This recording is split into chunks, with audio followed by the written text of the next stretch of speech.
Hello बच्चों, चलिए प्रश्न को पढ़ते हैं। द्रव स्नेही कोलाइडोसॉल के परिरक्षण सामर्थ्य को निम्न से जिसके रूप में व्यक्त किया जाता है वह है। आपको विकल्प दिए हुए हैं। विकल्प ए है स्कंदन मान, विकल्प बी है स्वर्ण संख्या, विकल्प सी है क्रांतिक मिसेल सांद्रता और विकल्प डी है ऑक्सीकरण संख्या। तो आइए बच्चों, मुख्य अवधारणा को समझते हुए हम इस प्रश्न को हल करते हैं तथा सही विकल्प को चुनते हुए इसकी व्याख्या समझते हैं। तो ध्यान दीजिएगा, मुख्य अवधारणा में जो है हमें इससे संबंधित कुछ जानकारी होना आवश्यक है। जैसा कि हम जानते हैं कि जो द्रव विरोधी शॉल हैं, आइए मुख्य अवधारणा में जो है कुछ बातें समझते हैं। तो जैसा कि पहली मुख्य बात है कि जो द्रव विरोधी शॉल होते हैं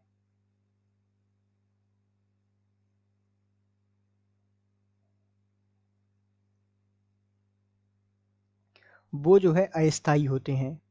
जैसा कि हम जानते हैं कि द्रव विरोधी सॉल जो है अस्थायी होते हैं। ठीक है, अब इन्हें स्थायी करने के लिए द्रव स्नेही कोलाइड की कुछ मात्रा मिलाते हैं हम।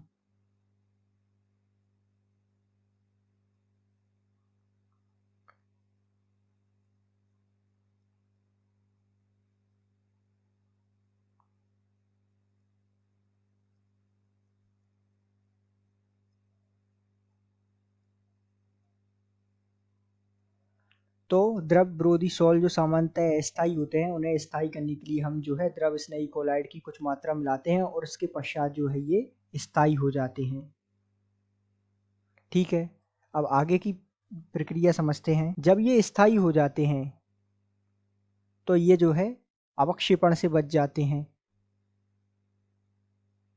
या कहे तो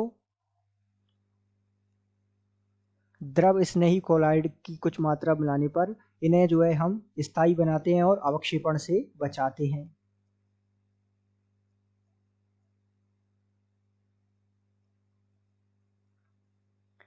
और ये जो द्रव स्नेही कोलाइड है, इन्हें संरक्षी कोलाइड के रूप में माना जाता है। अर्थात द्रव विरोधी कोलाइड के संरक्षी कोलाइड होते हैं कौन? द्रव स्नेही कोलाइड। तो इन्हें क्या नाम दिया जाता है द्रव स्नेही कोलाइडों को? संरक्षी कोलाइड। क्योंकि ये जो है उन्हें द्रव विरोधी कोलाइड, जो द्रव विरोधी सॉल होते हैं, उन्हें अवक्षेपण से बचाते हैं। तो इन्हें कहते हैं हम संरक्षी कोलाइड।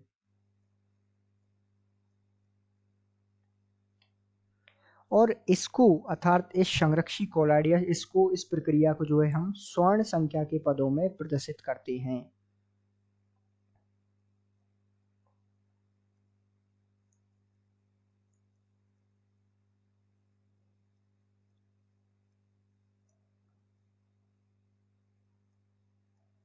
प्रदर्शित करते हैं या दर्शाते हैं। तो अर्थात ये पूरी प्रक्रिया हम किस में व्यक्त करते हैं? स्वर्ण संख्या में। तो अर्थात हम यहाँ देख सकते हैं कि जो द्रव स्नेही कोलाइडोसॉल है, जो परिरक्षण सामर्थ्य रखते हैं, और किनका रखते हैं? द्रव विरोधी सॉल का। और कैसे जो है उन्हें अवक्षेपण से बचाते हैं कुछ मात्रा मिलाने पर और उन्हें स्थायी कर देते हैं। तो इस सारी प्रक्रिया को हम जो है स्वर्ण संख्या के रूप में व्यक्त करते हैं या प्रदर्शित करते हैं। तो हम कह सकते हैं कि दिए गए प्रश्न का सही उत्तर विकल्प बी है। आशा करते हैं आपको समझ आया होगा। धन्यवाद।